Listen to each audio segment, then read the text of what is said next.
DC here. Hi guys and gals. Well, I am in the Clonakilty distillery at the shop.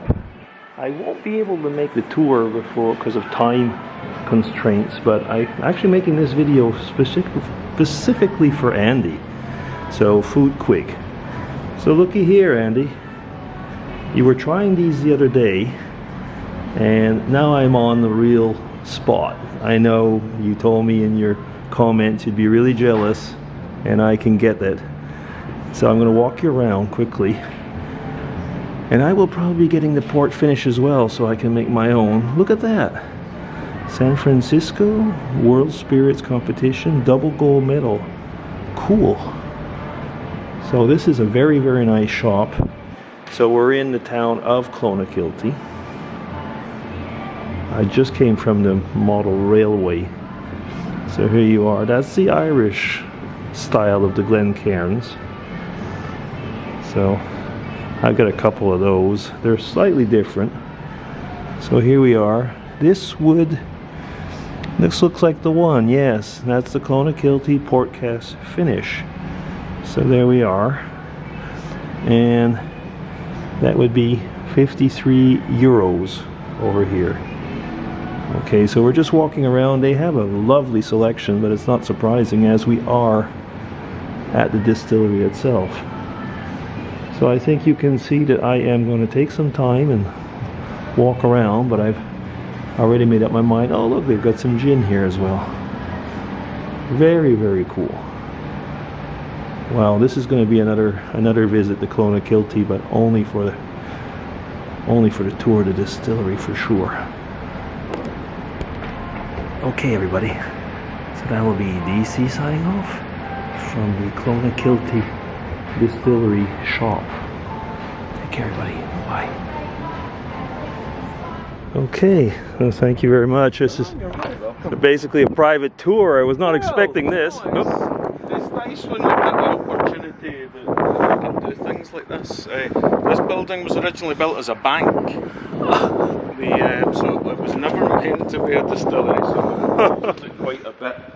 So how long has Clonakilty been, I mean, the whiskey's been distilled? We've only been distilling since March this year. Oh, okay. And we filled our first barrel on the 1st of May. But you already have so many expressions, I'm surprised. Yes, so the expressions that we have at the moment are sourced whiskies. Okay. Those whiskies we bought from other Irish distilleries. And we blend and finish the maturation using different barrels until the real stuff's mature enough to become whiskey.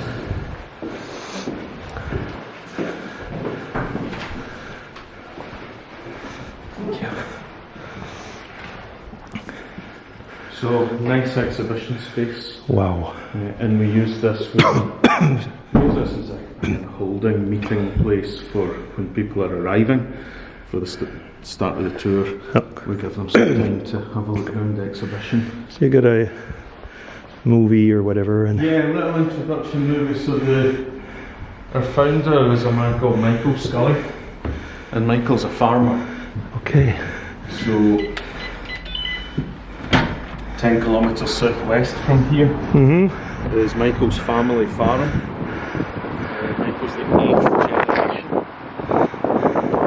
Well, there's a big. I was going to say, of course, there's the dairy around here, which is big, but I mean, West Cork has a big tradition of whiskey, doesn't it?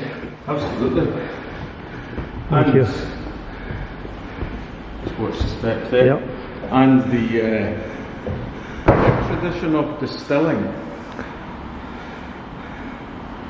in West Cork. Maybe not always matured into whiskey. Yes. But there would be a big history of poaching. Yes. Yeah. In West Cork. So let me see. I'm going to stop just a second so I can take a few pictures. And so this is our mill room. The mill is from Switzerland.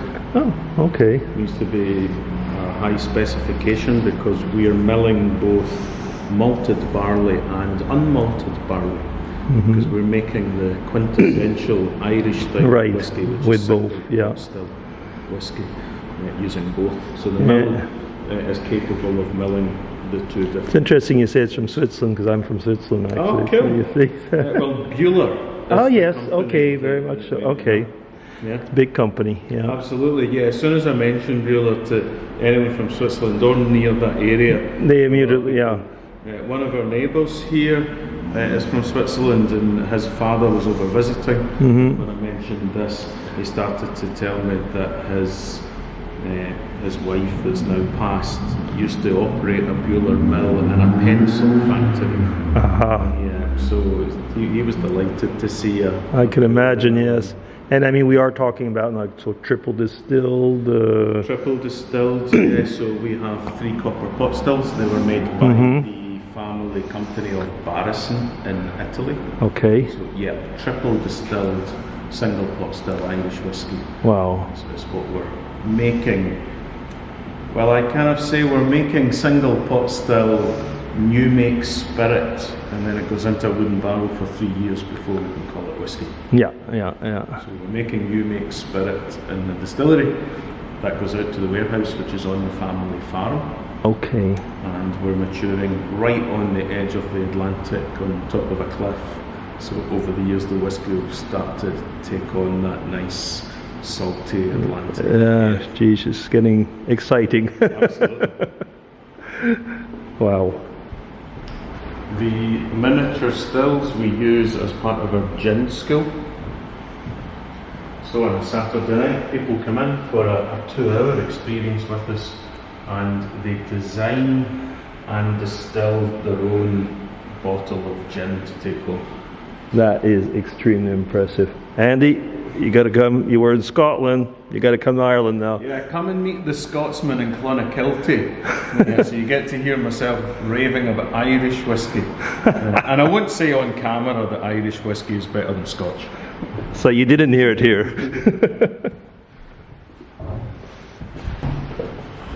Oh man, look where we are here. Oh goodness, this is beautiful. Wow. So it's a modern distillery, but still mainly manually operated. So we have stainless steel mashing. We do a 2-stage mash because we're dealing with raw barley and malted barley. It takes a bit more effort to get the starch out and convert it to fermentable sugar. And then we have 8 stainless steel washbacks for fermentation. Having stainless steel means that it's more efficient to run the distillery.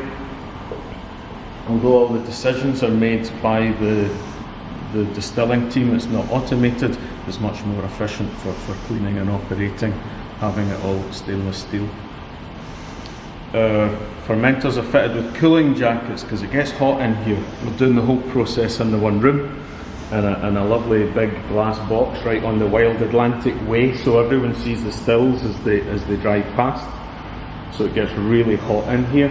So the fermenters have got cold water fed cooling jackets so that the yeast is kept happy. Yeah. That is something impressive because with the heat, I mean, I know you have to control the heat, but usually it's the other way around sometimes, and this time, we need to make sure that these don't get too hot. Because we're being a small modern distillery, we're brewing in the same room as we're distilling, so we get lots of heat off the 3 copper pot stills. What's that over there? So in the corner, that's our gin still. That's the gin still, yeah. So that's where we make Minky gin, which is a citrus forward gin with some ocean character to it. We use 2 local botanicals. One is rock samphire and one is sea thrift. And with a lot of traditional gin botanicals, in addition to fresh citrus peel, we use a whey-based neutral spirit for making the gin. That is really interesting. It comes from a local dairy, so the spent grain from making whiskey, the pot ale from making whiskey, goes out to the local cattle. The cattle will produce milk. Yeah. That goes to the local dairy. The dairy then supply us with whey neutral spirit, and we use that to make the gin. And yeah, we keep going round. And That is impressive. That is impressive. I'll bring that.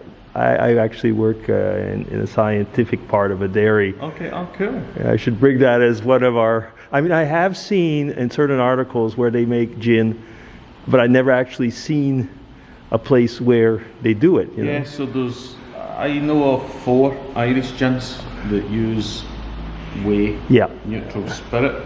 We can't produce that spirit in here because it gets done on a continuous still, a column still. Yeah. Because the requirement for making gin is that the spirit needs to be at 96% alcohol by volume or above. Yeah. So it's flavourless. Mm-hmm. So we buy that in from a local West Cork dairy. Okay. Wow. This is really, really modern. It is, yeah. It is. It's fabulous and designed with the visitor in mind. So all the collection receivers, all the pumps and the heat exchangers, along with our steam generator, are all on the lower level. So it means that on this level the public get access to the equipment that's important to see to understand the process of making new make spirit and making gin. So designed with the visitor in mind. It's a multi-sensory experience. Wow. If I open up one of these wash packs, hold on tight to the camera, we can see the fermentation taking place. It might be a bit dark, but anyway, I can smell it. Yeah. Mm. Great smell. Yeah. So when people come in, they get to feel the heat off the stills, they get to smell the fermentation in action, and then at the end get to taste some of our gin. Oh yeah. You can really smell it now. Yeah. Wow. Thank you. I'm very privileged, really. Wow.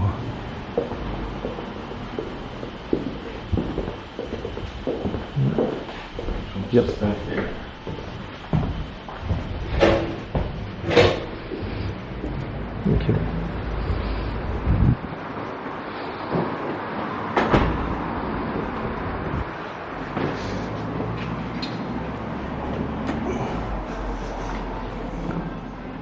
Oh, so this is the tasting rooms, or looks like the boardroom. Yeah, so this is our cask room, because the maturation warehouse is on the family farm about 10 kilometres from here. Visitors don't get the opportunity to see the maturation warehouse. So there's a nice video explaining what we do at the maturation warehouse, and up there we're also bottling and labelling, and our distribution is from there as well. So we're doing the whole process.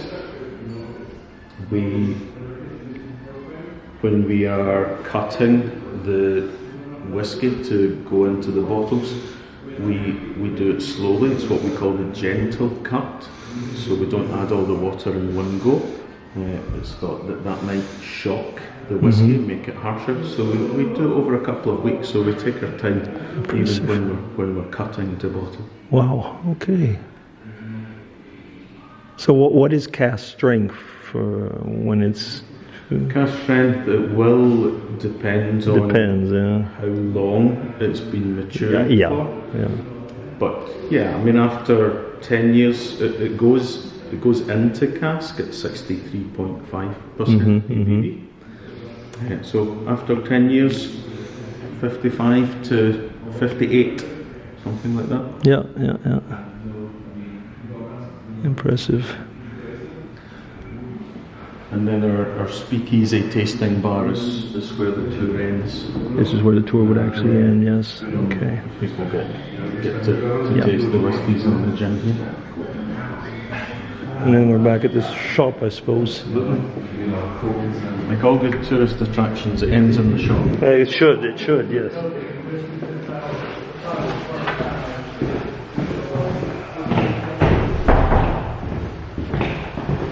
There's one thing also is Clonakilty as such. I'm not just talking about the whiskey, but Clonakilty is almost a brand. Yes. I guess the most famous export is black pudding. It is, but I mean, nevertheless, I mean, if you mention Clonakilty to people, they've heard of it. Okay, cool. That's good to Yeah. hear. So I mean, you know, you bring Clonakilty whiskey, it's not a completely unknown name. Yeah. So I mean, the tradition in the town for many years was brewing, and locals will still know Clonakilty as the brewery town. yes. Okay. The company that were making beer here were producing beer for 180 years, and they were called DC. So they only stopped brewing when a competitor bought them. It was Guinness came to town. Okay, yeah. and bought DC's. So we feel that we're continuing on the tradition. DC's made award-winning beers from local ingredients to Clonakilty, and now we're going a stage further. We're making whiskey again from the ingredients of West Cork. Very nice. Well, thank you very much. You're very welcome. This is really Absolute fantastic. pleasure. Okay. And as I say, you know, if you're back in town and another time, come in and we'll. I'll be do the probably another full time 1 hour when my wife experience. is with me, and then we'll have Lovely. a tour. Yeah. Yeah, perfect. Thank you very much. It's a great distillery for visitors. Mm. If you're here during the week, that's when the distilling team, the production team, are in. Yeah. So if you're keen to kind of see the stills running and the mashing happening, then during the week's better than the weekends. Yes. But then there isn't much to see other than the spirit running through the spirit safe, and definitely the heat from the stills. It's an experience just to feel the heat. That's really cool. Okay. Well, thank you. Now again, take as many pics as you like.